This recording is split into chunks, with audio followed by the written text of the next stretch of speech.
இங்கே கோடை காட்டுறாங்க. அப்படியே அவன் மாசா பொருட்டோவை மறைக்க பொருட்டோலாம் லைட்டாக கூட பயப்படல. அவனை அந்த கிளாக் ரூம் சுற்று போடுது. பொருட்டோ அப்படியே அவனோட ஒத்த கண்ணை வச்சு மாசா பார்க்குறான். டக்குன்னு சடனாக பார்த்தா துண்டா போகுது அந்த கிளாக் ரூம் எல்லாமே. என்னன்னா நம்பால் சாஸ்கே ஷாட் எடுத்துகிட்டு அங்கே இருக்க எல்லா கிளாக் ரூமையும் வெட்டி வீசிட்டு இருக்கான். கோடை ஷாக் ஆகுறான். என்னடா இவன் இவ்வளோ இம்ப்ரூவ் ஆகிருக்கான், என்ன பண்ணியிருப்பான் அப்படின்ற மாதிரி அவன் பார்க்குறான். பொருட்டோ அவன் கண்ணில் ஒரு சின்ன பயம் கூட இல்லை. அப்படியே ரொம்பவே காமாக இருக்கான். அந்த கிளாக் ரூம்ஸ்லாம் வெட்டி வீசிட்டு இருக்கான். இங்கே நிறைய கிளாக் ரூம்ஸ் வந்து பொருட்டோவை சுற்று போடுது.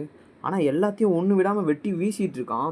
அப்படியே பார்க்கும்போது டீமன் ஸ்லேயர் பார்த்த மாதிரி ஒரு ஃபீல் கிடைக்குது. அந்த ப்ரீத்திங்லாம் யூஸ் பண்ணுவாங்களே, அதை யூஸ் பண்ணி இவன் அட்டாக் பண்ணுற மாதிரியே ஒரு ஃபீல் வருது. அப்படியே இதெல்லாம் பண்ணி முடிக்க கோடு, ஓ இதனால தான் நீ இவ்வளோ நெக்கலாக பேசுனியா, ஆனால் நீலாம் எனக்கு ஒரு ஆளே கிடையாது. இங்கே பாரு திருப்பியும் சொல்கிறேன், நீ ஒரு வேளை இதே மாதிரி பண்ணிட்டு இருந்தேன்னா இதில் ஒன்றுத்த கூட நான் மிச்சம் வைக்க மாட்டேன், எல்லாத்தையும் வெட்டி வீசிடுவேன். என்னடா ஓவராக சீனாக போட்டுட்ருக்க, இதனால என்ன ஆக போகுது, இதை வந்து ஜஸ்ட் ஒரு டூல்ஸ் தான் அப்படின்னு சொல்ல பொருட்டோ சொல்கிறான். அவனுக்கு இன்னும் இதை பற்றி